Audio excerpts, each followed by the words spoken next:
yang di dalam gua, ambillah apapun yang ada di situ sebanyak-banyaknya.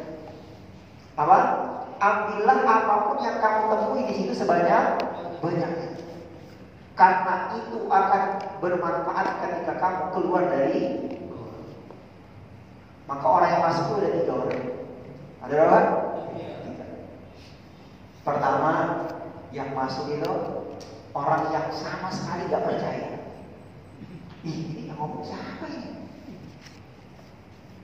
Ngapain saya? Gua itu kan isinya apa? Batu, isinya apa lagi? Tanah, kerikil, lumut, kelelawar.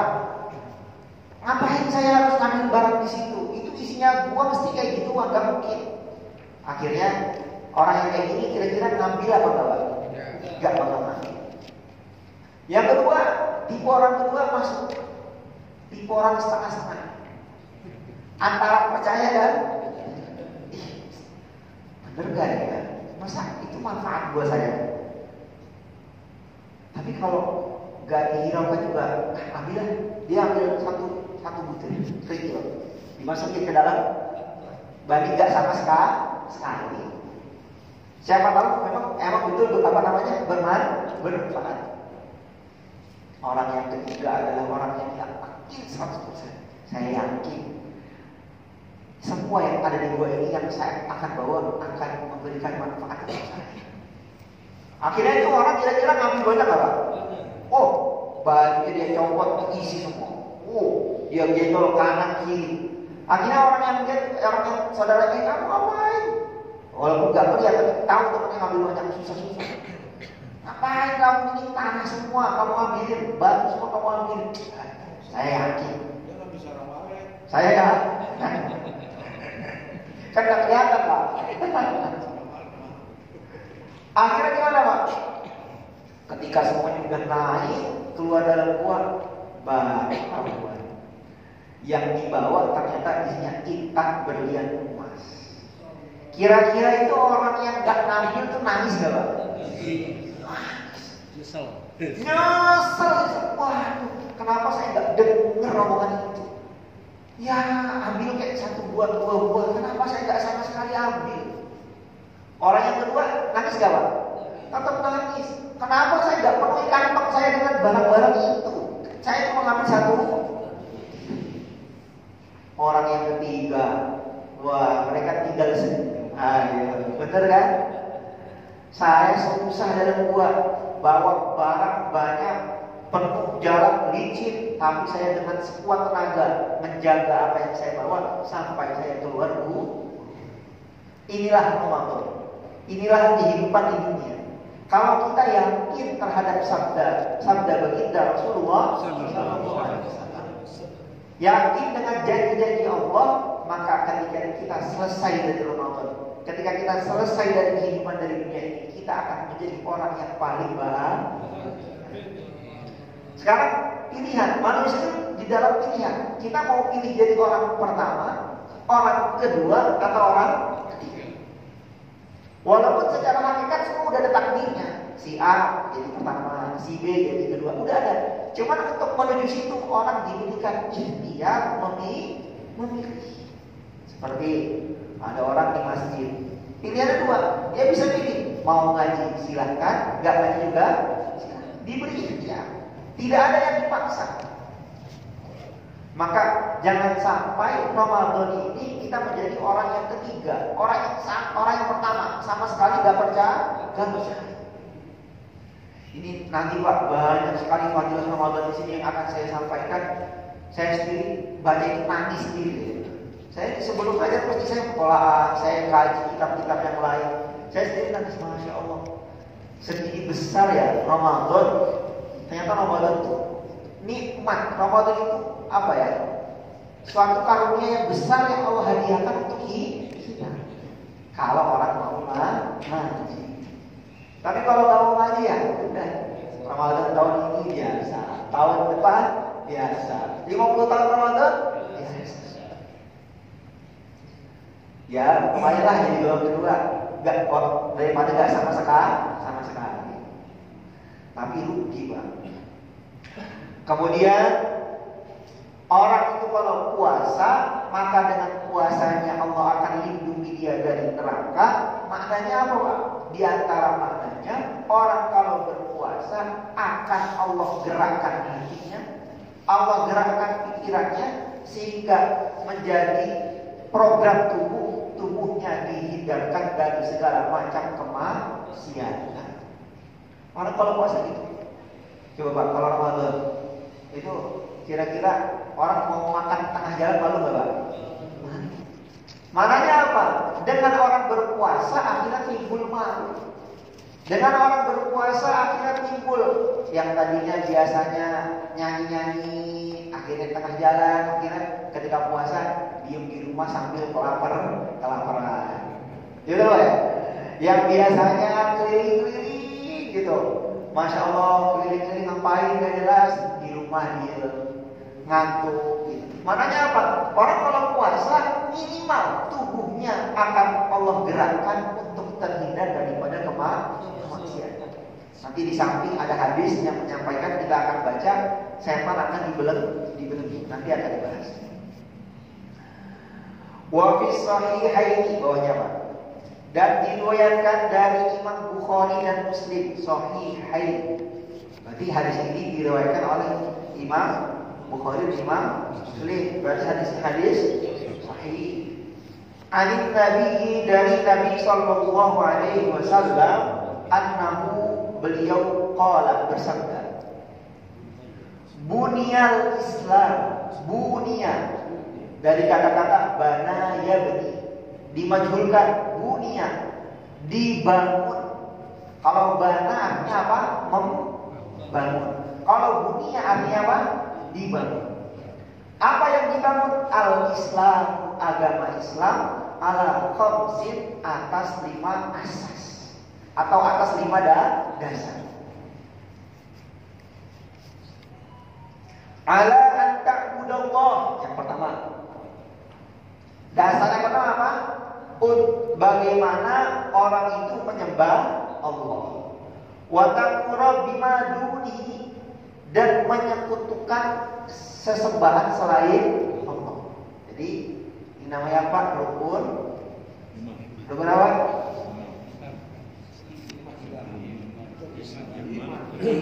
Rukun iman ada. Rukun Islam ada 5. Satu dulu, ini apa? Pertama, menyembah Allah dan menyekutukan. Artinya mengingkari Tuhan selain Allah. Itu wajib. Jangan kita cuma sholat aja. Ya sudahlah, dia mah agamanya itu ya, Tuhannya itu ada. Nggak boleh. Ini keyakinan. Anggap itu nggak ada. Itu bukan Tuhan. Karena apa? Ini hubungannya dengan keyakinan. Akidah orang bebas untuk memilih keyakinan masing-masing. Kita boleh gak anggap orang Tuhan selain Islam itu bukan Tuhan. Jangan pernah sekali-kali kita menganggap ada Tuhan selain Allah. Sebagaimanapun hebatnya, nanti akan muncul Dajjal. Dia itu kekuasaannya, kalau menurut orang-orang umum, orang-orang ahli materi, itu udah kayak Tuhan. Dajjal itu. Kenapa? Dia bisa pergi dari timur ke barat, set langsung. Dari barat ke timur, set langsung. Dengan kecepatan kilat. Dia bisa turunkan apa? Hujan. Bisa tumbuhkan apa? Mata air. Tumbuhan tumbuh. Dajjal juga. Maka orang ahli materi yang apa? Oh, ini Tuhan saya. Kenapa? Dia bisa menimbulkan apa? Hujan. Dia bisa membuat daerah menjadi kering. Nanti kalau daerah orang beriman, Pak, dia Dajjal dan dia tidak terima Dajjal, maka tempatnya langsung dibuat kering sama Dajjal. Coba siapa yang imannya gak goyah? Kita lihat duit sekoper aja langsung goyah. Ini dipikir misalnya duit sekoper, Pak. Wah, ceringut, apa nih? Baru uang 1 koper. Bagaimana dengan Dajjal? Yang fitnahnya begitu besar. Maka untuk menghilangkan fitnah-fitnah itu masuk ke dalam hati, perlu namanya asas iman. Baru namanya rukun iman. Yang kedua, untuk menjaga keimanan. Untuk menjaga iman ini supaya kuat, perlu namanya adanya rukun Islam. Islamnya apa? Untuk menguatkan apa? Keimanan. Maka di rukun Islam itu apa? Pertama apa? Syahadat. Asyhadu an la ilaha illallah wa asyhadu anna Muhammadar Rasulullah. Ini para alim ulama berbeda pendapat. Apakah mengucapkan syahadat harus mengucapkan atau enggak? Di sini ada khilaf. Nanti kalau ada pertanyaan di akhir aja. Kemudian yang kedua, rukun iman yang kedua, rukun Islam yang kedua apa? Wa iqamis shalah. Wa iqamis, lihat lafaznya apa? Iqamis shalah. Mendirikan, menegakkan salat. Bukan puas sholat, bukan. Tapi apa? Mendirikan sholat, menegakkan. Maknanya apa? Bukan sekedar sholat, tapi betul-betul sholat. Sunnahnya dikerjakan, fardunya disempurnakan, adab-adabnya dijaga. Namanya iqamis sholat. Dan dikerjakan secara istiqomah. Jangan akhir bulan doang datangnya ini. Jangan akhir bulan atau lagi ada masalah keluarga aja baru sholat. Jangan. Itu kita belum termasuk iqamis. Kalau itu masalah, ada masalah sholat, nggak ada masalah. Duit banyak tetap sholat, nggak ada tetap. Saat ini namanya iqamus. Tapi udah lumayan, nggak ada duit ke masjid itu udah lumayan, betul nggak Pak? Daripada nyolong, betul nggak Pak? Udah lumayan. Maka dalam Islam itu nggak ada kita mencari orang yang imannya rendah, nggak ada. Bahkan orang nggak sholat sekalipun kita nggak boleh mencari orangnya. Percuma lu iman kagak sholat, nggak boleh. Kenapa? Kalau yang kita cari orangnya itu nggak boleh. Sebagaimanapun rendahnya dia dalam tingkatan keimanan, tetap dia memiliki sumbangsih Islam itu terjaga di Indonesia. Coba populasi umat Islam di Indonesia berapa persen Pak? 80%. 80% itu ada orang yang nggak sholat nggak? Ada orang nggak puasa nggak? Tapi dengan adanya mereka Islam menjadi 80%. Jangan pernah merendahkan orang beriman sejelek apapun, seburuk apapun. Kalau benci kemaksiatan tidak apa-apa, wajib.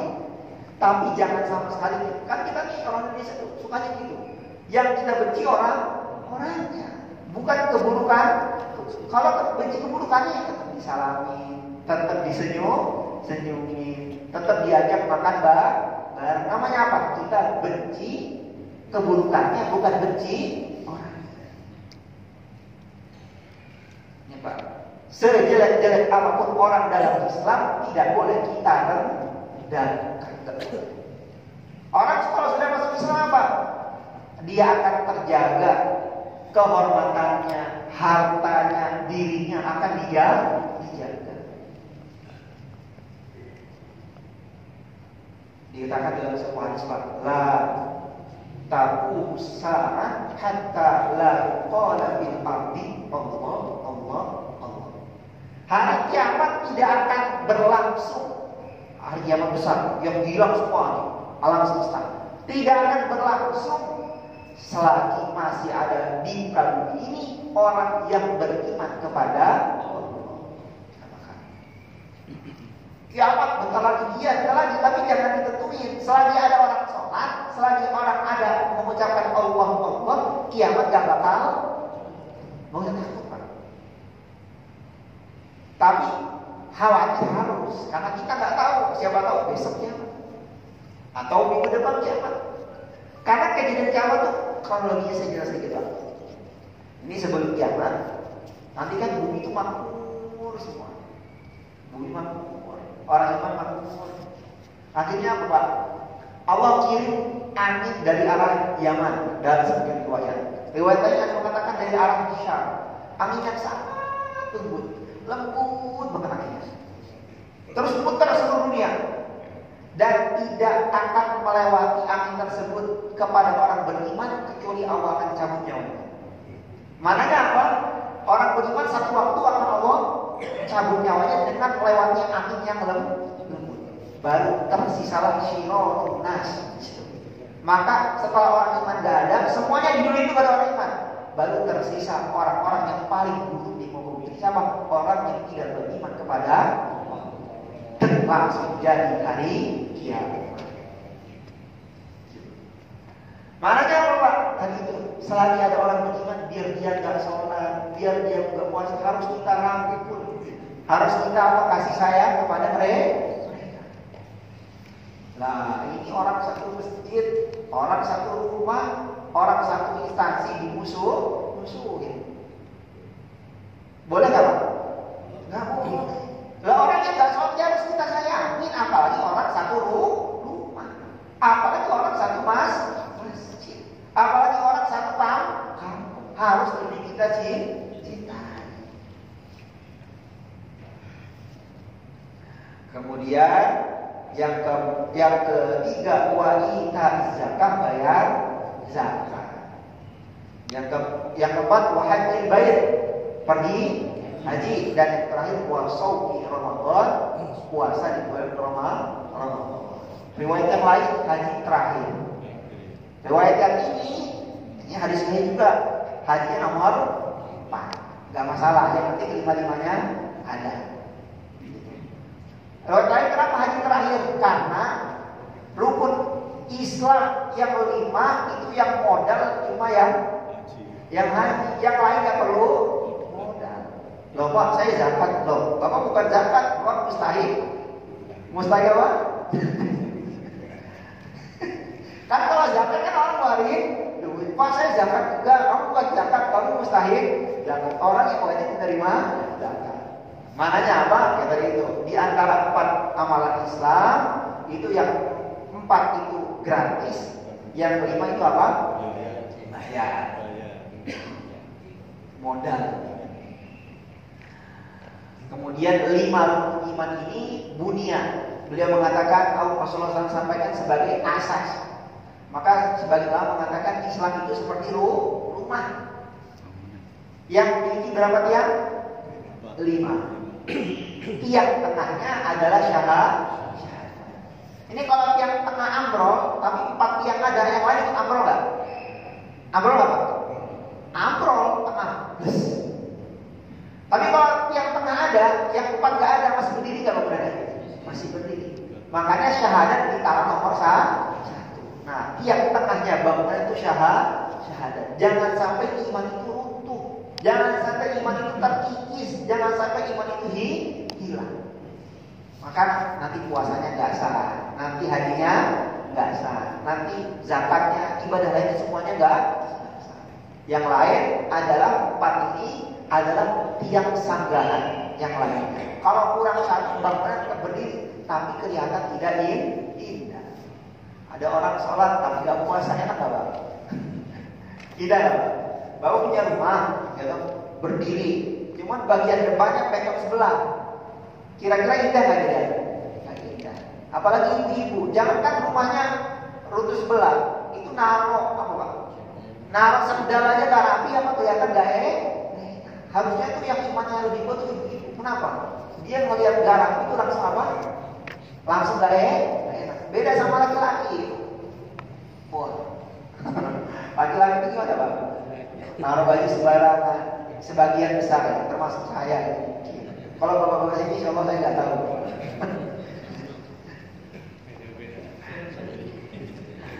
Kemudian lanjut Pak, al-faslul tsani, pasal yang kedua. Nah, tadi pasal yang pertama menjelaskan hukum wajibnya puasa. Pasal yang kedua, fi fadhailihi, menjelaskan mengenai keutamaannya puasa. Lisaumi, bagi puasa, fawaidu, banyak faidah atau banyak keutamaan, keuntungan dari puasa. Yang pertama, raf'ud darajat, dengan berpuasa orang yang berpuasa akan diangkat derajatnya. Yang kedua, wa takfirul khati'at, Orang yang berpuasa, dosa-dosanya ataupun kesalahan-kesalahannya dihapuskan. Yang ketiga, waqasrus syahwat. Orang yang berpuasa itu syahwatnya dilemahkan atau dihancurkan. Ini saya masih global ya Pak, nanti di bawah dirinci. Kenapa itu puasa angkat derajat, nanti diperinci. Kemudian yang keempat, watakthirus shadaqat. Puasa itu memperbanyak orang jadi sedekah. Puasa. Yang keberapa? Yang kelima, wa tawfirut ta'at. Puasa itu menyebabkan orang menjadi bisa menyempurnakan banyak kebaikan atau ketaatan.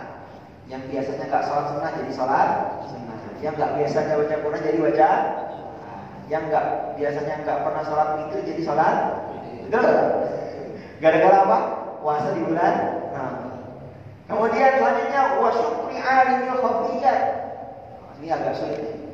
Dengan puasa menghadirkan rasa syukur yang dialami oleh orang-orang yang memahami ilmu-ilmu yang terselubung atau ilmu-ilmu yang dalam. Contohnya gini Pak, kenal Imam Ghazali Pak? Al-Imam Al-Ghazali. Beliau itu betul-betul menjelaskan. Saya pernah dibuat contoh, orang kalau makan satu piring, makan apa? Satu suap, kemudian dia makan dengan mengucapkan alhamdulillah, maka syukurnya itu bukan satu suap, tapi setiap butir nasi. Berarti kok bismillahirrahmanirrahim makan. Misalnya satu kali suap ada 50 butir nasi, maka kita telah mensyukuri 50 butir nasi. Nanti lebih lagi, satu butir nasi itu bisa sampai ke kita, itu melewati banyak proses gak Pak? Satu butir nasi. Banyak. Apa prosesnya? Mulai ditanam. Mulai dituai dulu benihnya. Kemudian yang kedua apa? Enggak, tanahnya itu apa? Dicampur. Kemudian tambah lagi benih. Baru tumbuh apa? Dialiri air. Tambah lagi disinari matahari. Jadi untuk proses nasi itu bisa sampai kita itu melewati ribuan bahkan ratusan ribu makhluk. Berarti apa? Orang yang makan dengan syukur, dengan alhamdulillah, berarti dia mensyukuri jutaan makhluk supaya jadinya satu butir nasi. Loh, kalau syukurnya kayak gitu nggak? Gitu nggak? Loh, kita mensyukuri tadi itu orang yang nyangkulnya, mensyukuri matahari Allah kasih. Bisa nggak itu padi tumbuh tanpa matahari? Bisa nggak itu padi tumbuh tanpa hujan dari curah air dari hujan? Nggak bisa. Tanahnya belum. Mana ya Pak? Syukru alimil khafiyat. Orang-orang yang memikirkan bagaimana syukur sedetail itu nanti akan dialami oleh orang-orang yang berpuasa. Contohnya, kalau lagi puasa kita lapar Pak. Lapar apa kenyang Pak? Kalau saya kenyang. Karena sahurnya apa? Banyak. Kalau orang puasa itu lapar, sehingga apa? Ketika lapar, otomatis otaknya ini kalau dia tahu nyambung. Oh ini loh, rasanya orang-orang miskin yang belum makan itu seperti ini. Akhirnya apa? Kita yang biasanya tiap hari kenyang terus tidak pernah merasakan penderitaan orang lapar. Akhirnya sebab puasa kita menjadi syukur kepada Allah. Oh Allah cukupi kehidupan. Kenapa? Lapar itu susah.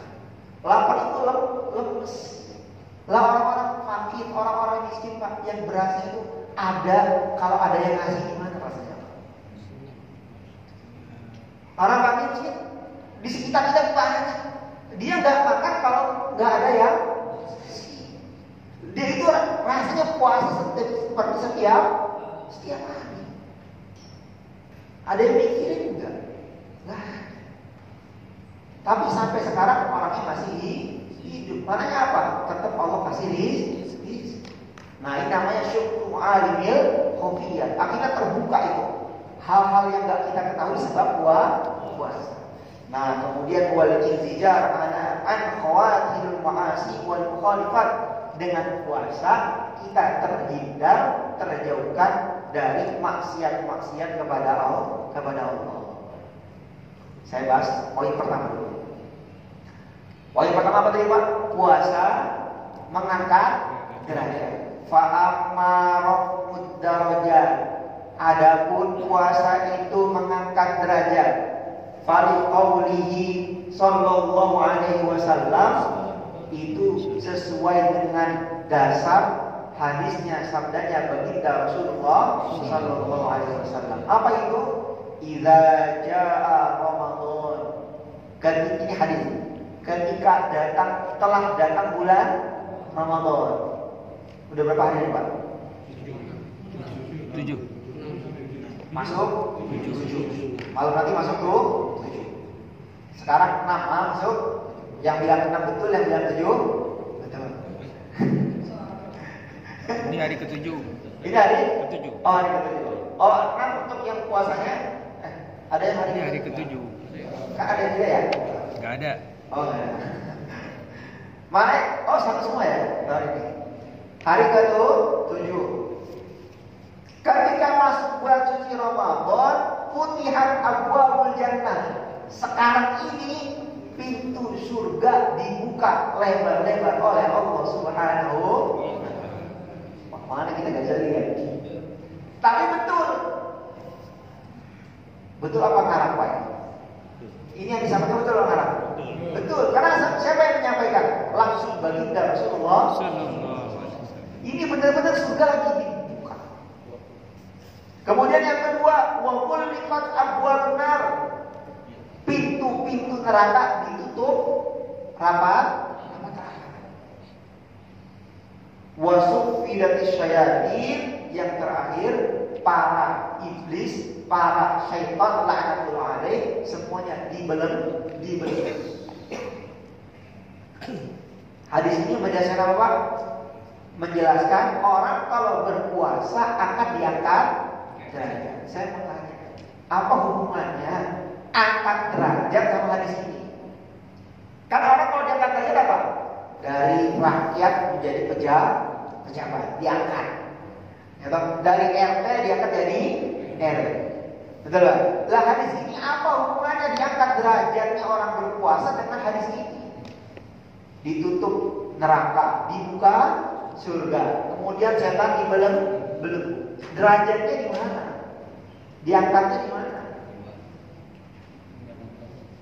Maka para ulama sebagian yang mengatakan, kalau pintu surga itu dibuka, kemudian pintu neraka ditutup, serta semua iblis, semua setan dia apa? Diikat. Maknanya apa? Orang beriman akan mudah melakukan kebaikan. Karena apa? Surga itu simbol daripada kebaikan. Dibuka apa? Dibuka. Neraka, syaitan simbol dari apa? Keburukan. Dan itu lagi tutup. Maknanya apa? Orang beriman di bulan suci Ramadan, dia akan mudah melakukan ketaatan dan mudah menjauhi semua larangan. Sehingga dengan dia melakukan ketaatan dan menjauhkan larangan, derajatnya akan diangkat sebab amal-amal yang dia kerjakan. Nah kalau belum puasa Pak, sholat tak witir berat apa? Enteng Pak? Kalau kalian enteng kali ya, karena derajat beliau beda.